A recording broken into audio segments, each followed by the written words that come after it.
Capítulo 1 de Primera de Juan. Ahora, recuerden cuando veamos Apocalipsis, en Apocalipsis la escritura dice, o ya voy a través de la revelación, nos revela que Juan tenía que escribir lo que fue, lo que era en ese momento y lo que iba a venir. Entonces, lo que fue es lo que leímos en el Evangelio de Juan, lo que era en ese momento es lo que vamos a leer en las cartas. Y el Apocalipsis es lo que ha de venir. Entonces, esto es lo que era en ese momento.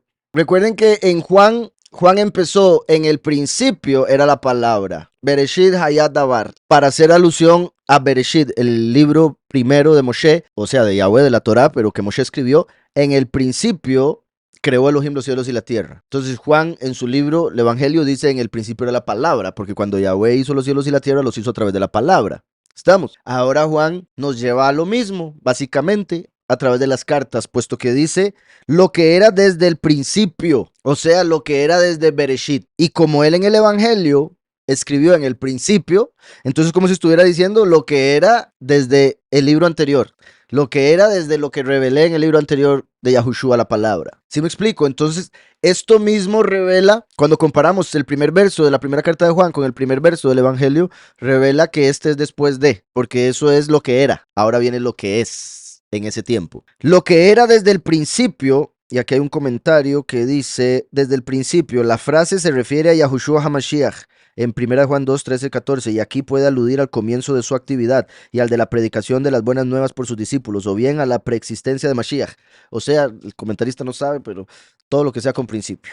Lo que era desde el principio, lo que hemos oído. Qué curioso, porque Yahushua es la palabra y en el principio Yahweh creó diciendo, hágase la luz. Y recuerden que la fe viene por el oír y el oír por la palabra. Entonces, lo que era desde el principio, lo que hemos oído, lo que hemos visto con nuestros ojos. Nosotros caminamos por fe, no por vista. Entonces la vista viene después de la fe, por decirlo así. Se puede decir que la fe es la vista espiritual, pero mi punto con lo que acabo de decir es que uno primero cree y después entiende. Es creer para ver, no es ver para creer. Entonces por eso aquí dice lo que oímos, lo que vimos, lo que era desde el principio, lo que hemos oído, lo que hemos visto con nuestros ojos, lo que hemos contemplado y palparon nuestras manos tocante a la palabra de vida. Palparon nuestras manos, ¿verdad? Que ahí incluye lo que venimos hablando hace poquito de Tomás, que palpó con sus manos las heridas de Mashiach, que eso es como lo más relevante de haber palpado. ¿Sí me explico? Obviamente anduvieron con él, lo abrazaron, lo besaron y demás,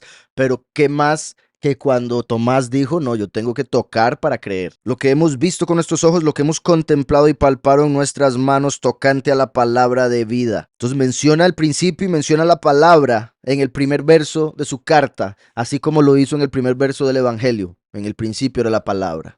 Dice el verso 2, pues la vida fue manifestada. Qué sorprendente, porque todos estaban supuestamente vivos, pero se les manifestó la vida verdadera, que es la eterna, porque esta es una representación y por eso es temporal. ¿Está claro? Pues la vida fue manifestada y la hemos visto y testificamos y os anunciamos la vida eterna, la cual estaba con el Padre y se nos manifestó. Vean que dice la cual estaba con el Padre, no dice la cual era el Padre, porque es el Hijo. Y eso es lógico, yo sé, pero en cristianismo y en el error, ¿verdad? Se ha dicho lo contrario, algo que no es matemáticamente correcto, entre otras cosas, que 3 es igual a 1. Pues la vida fue manifestada y la hemos visto y testificamos y os anunciamos la vida eterna. Qué curioso, porque es como si estuviera hablando de la resurrección, que es la vida eterna.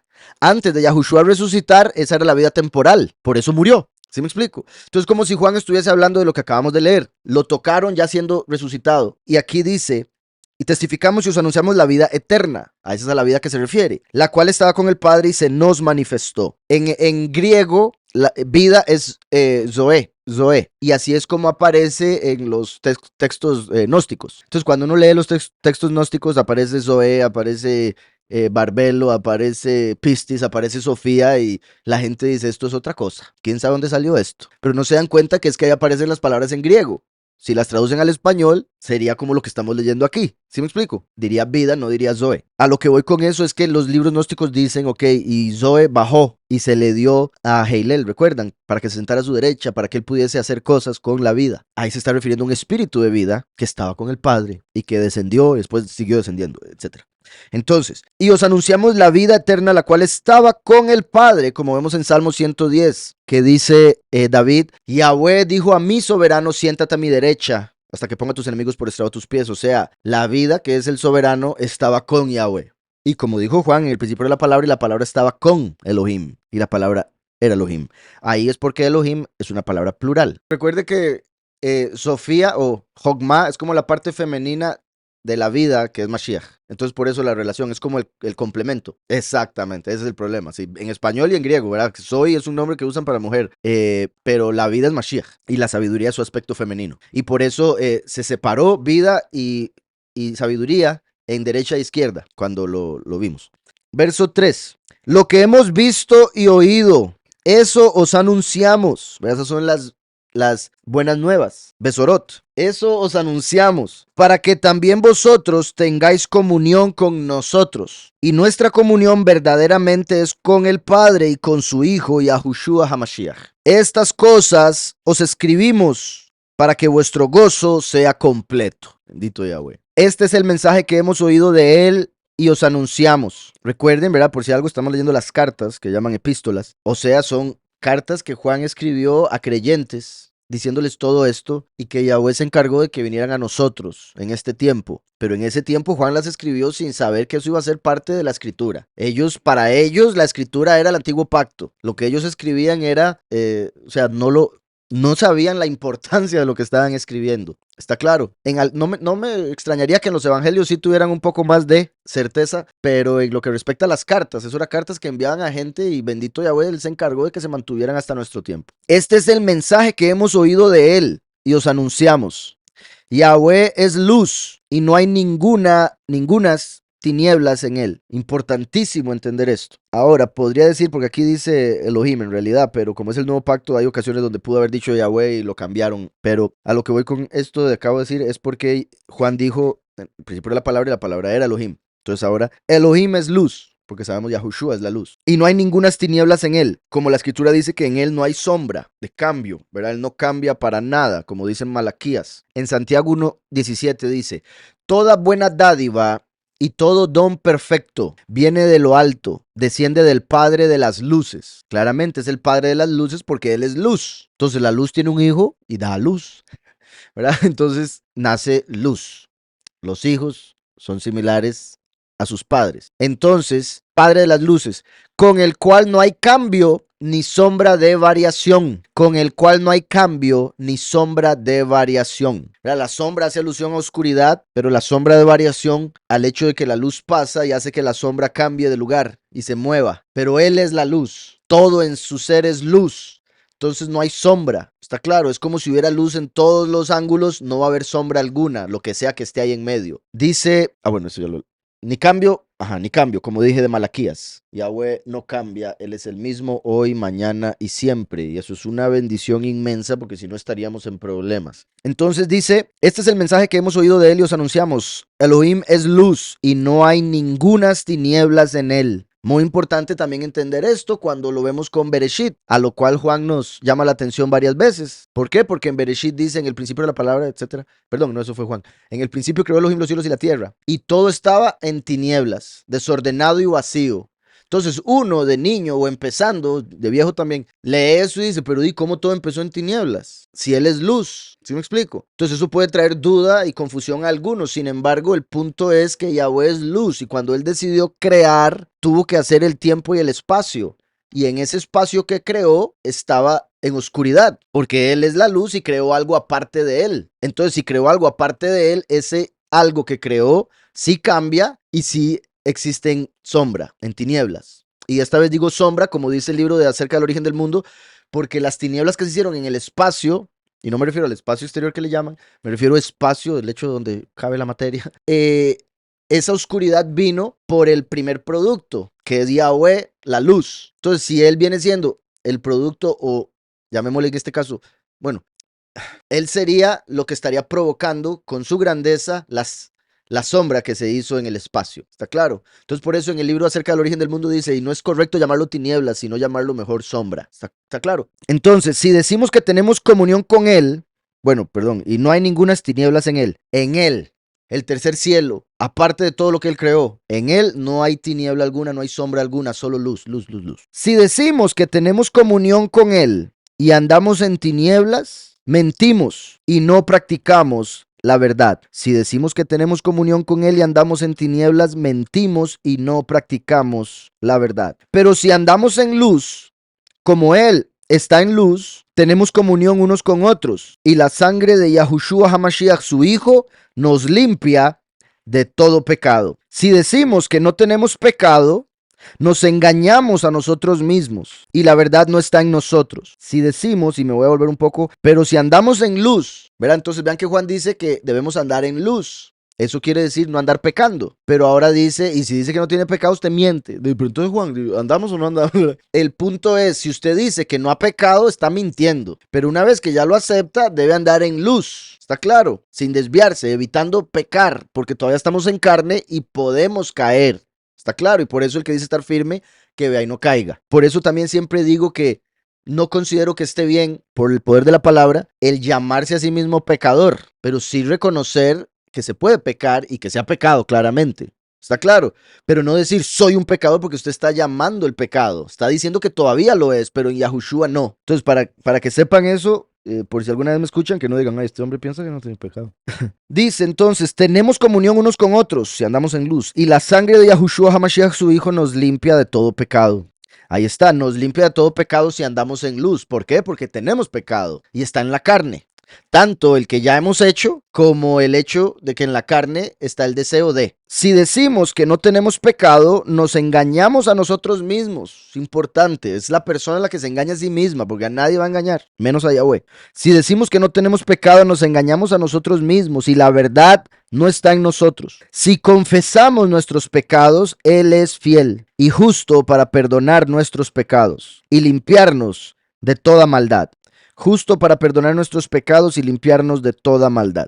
Si decimos que no hemos pecado, lo hacemos a Él mentiroso. Eso es todavía más poderoso, importante entender. Porque no solo nos engañamos a nosotros mismos y decimos que no hemos pecado, sino que lo hacemos a Él mentiroso, porque Él dice en la Escritura que todos hemos pecado. ¿Sí me explico? Entonces diríamos, no, ay, Él se equivocó en algo, porque yo...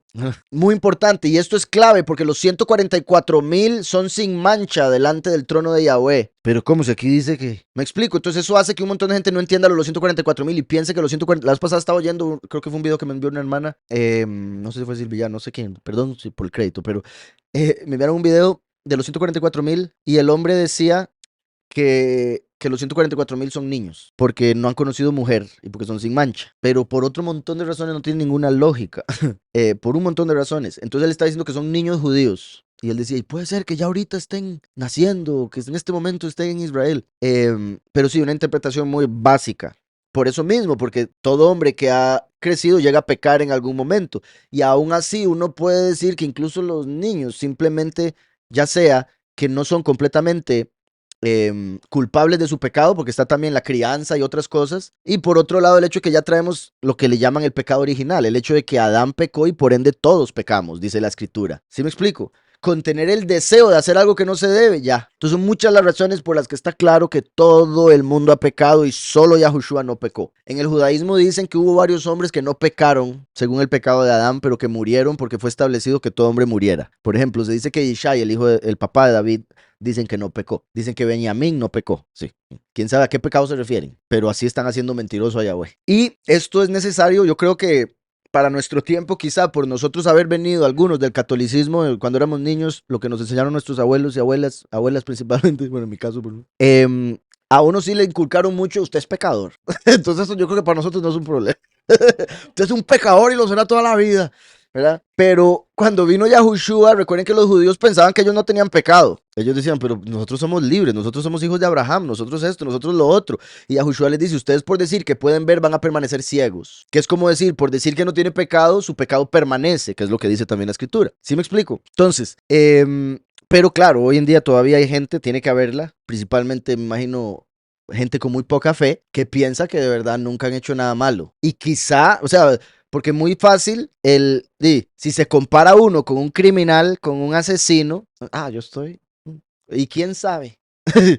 Porque recuerden que el que odia a su hermano ya es un asesino. Entonces, hay tantas cosas que la gente o no toma en cuenta o no sabe que lo hacen engañarse a sí mismo como para decir, ah, aquel sí es un pecador, ese es otro pecador, pero yo toda mi vida he sido una palomita, nunca he hecho ningún daño, pero ese vecino mira qué mal me cae, ¿verdad? Cosas así, y no se dan cuenta que eso es pecado, y el otro es pecado, y el otro es pecado, pero están enfocados en el pecado del otro, y por eso la escritura dice que sáquese primero la viga para después poder sacar la astilla. ¿Qué quiere decir eso? Que muchas veces el pecado de aquel que está viendo el de los otros es peor, porque es una viga. Y esa viga es la que no lo deja ver, ¿está claro? Entonces, si decimos que no tenemos pecado, nos engañamos a nosotros mismos y la verdad no está en nosotros. Si confesamos nuestros pecados, Él es fiel y justo para perdonar nuestros pecados y limpiarnos de toda maldad. Bendito sea.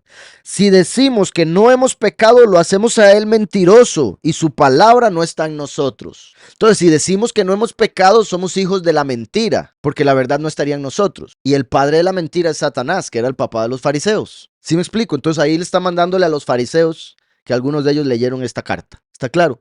A Yahweh principalmente, pero si usted le hace un daño a alguien, se lo confiesa. Digamos, si hay algún problema, usted confiesa lo que hizo. Dice, sí, yo hice tal cosa, sí, tiene razón, discúlpeme, perdón. Y la persona lo perdona, bendito Yahweh, Yahweh lo perdona. Y también en algunas ocasiones, y repito, no se trata de, o sea, no se trata del aspecto católico, ¿verdad? De confesarse, que quede claro, pero han habido ocasiones donde ha venido gente a mí a pedirme consejo y entre eso me cuentan su pecado. Si me dicen, entonces que hice tal cosa y con esa conversación y con el consejo y ante Yahweh, pues la persona es perdonada porque se está arrepintiendo o está mostrando su arrepentimiento a través de esa confesión. ¿Sí me explico?